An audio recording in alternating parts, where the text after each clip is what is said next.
Bonjour chers élèves, chers apprenants. Moi c'est Nadomberga Lassane, professeur de physique-chimie. Pour cette séquence vidéo, nous allons voir le chapitre 7 en chimie 3e intitulé les alcanes.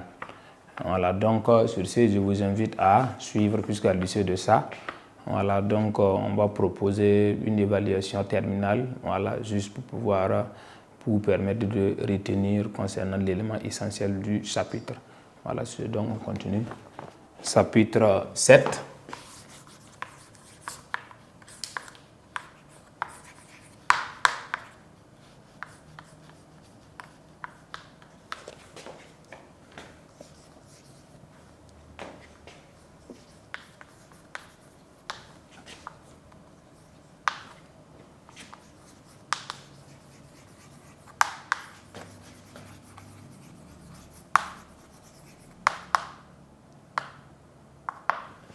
Voilà, chapitre 7, les alcanes et leur combustion.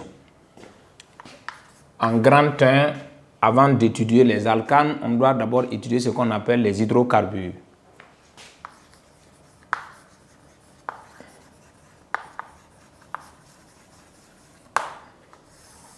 Voilà, donc grand 1, les hydrocarbures.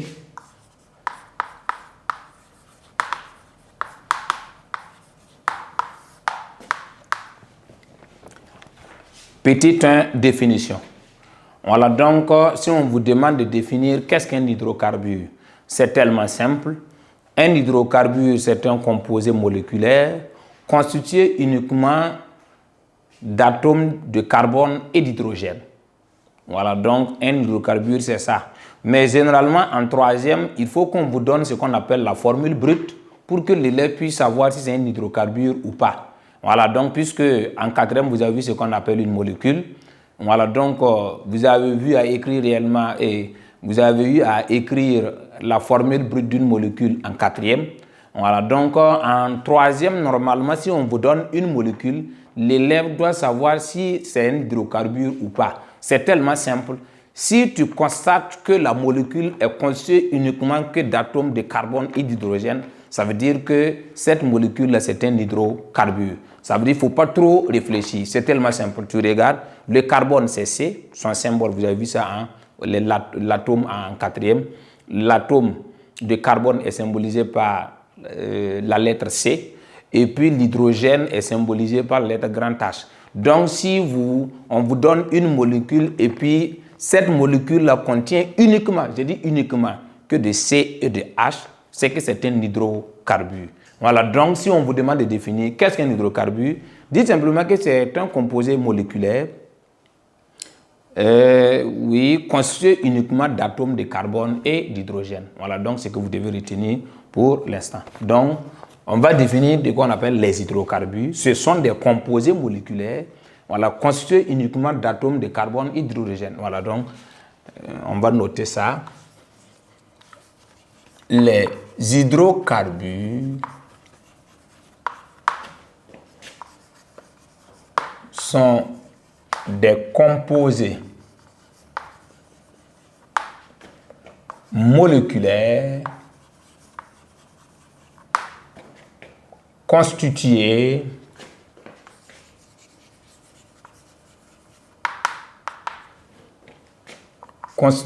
uniquement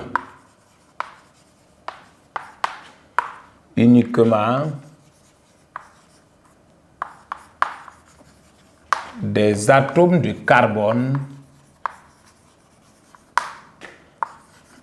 et d'hydrogène.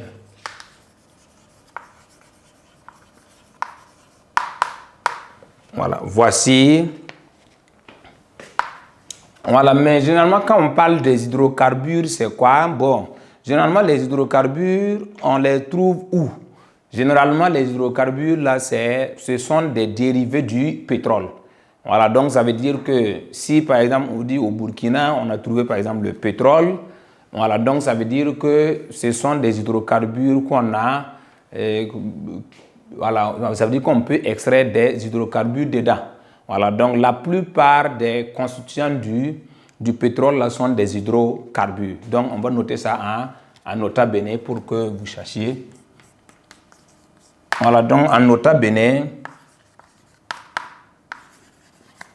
la plupart des produits dérivés du pétrole, des produits dérivés du pétrole contiennent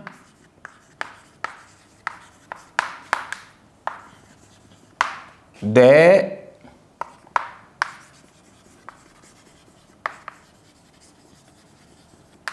hydrocarbures. Bon, on va mettre premier tiret pour ça. Deuxième tiret, on a essayé de classer les hydrocarbures en termes de forme, puisque en termes d'état.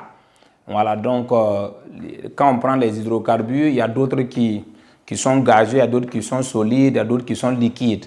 Voilà, donc on parle de forme. Voilà, donc ici, on trouve les hydrocarbures. On trouve les hydrocarbures sous trois formes. Voilà, 2 points. Il y a une forme solide. Voilà, il y a ce qu'on appelle un exemple d'hydrocarbure solide.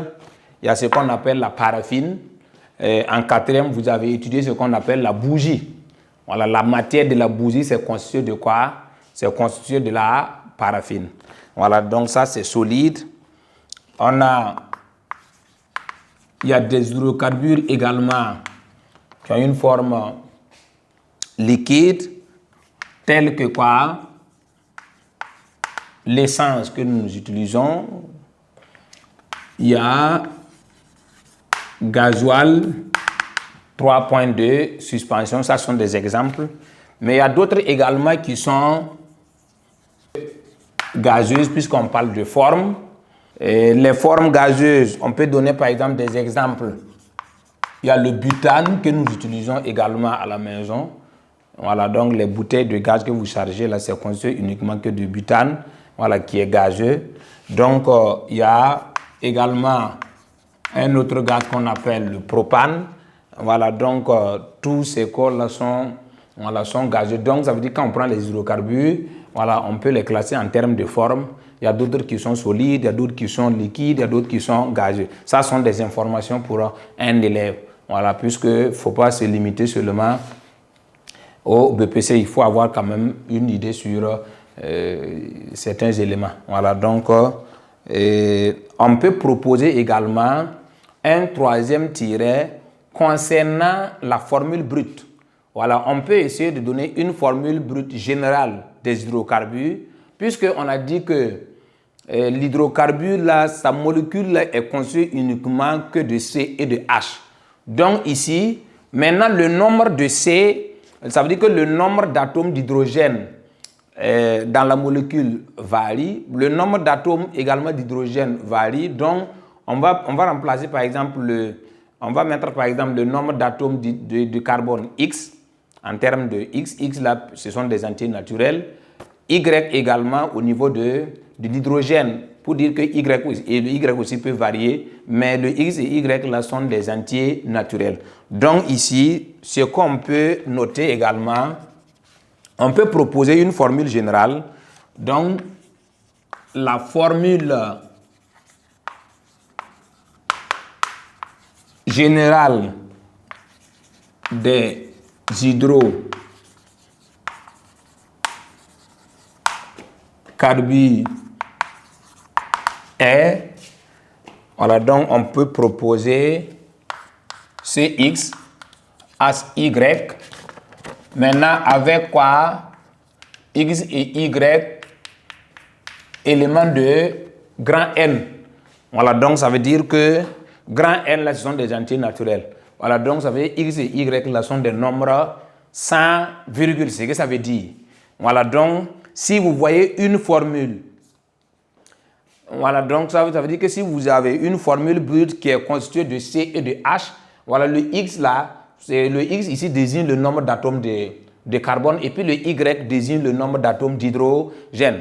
Voilà, en quatrième également, vous avez vu ça. Voilà, donc en quatrième, on peut vous donner des informations et puis à travers ces informations-là, vous pouvez écrire la formule brute de la molécule. C'est la même chose ici. Voilà, donc voici en gros ce qu'on peut retenir concernant la définition ainsi que d'autres informations concernant les hydrocarbures.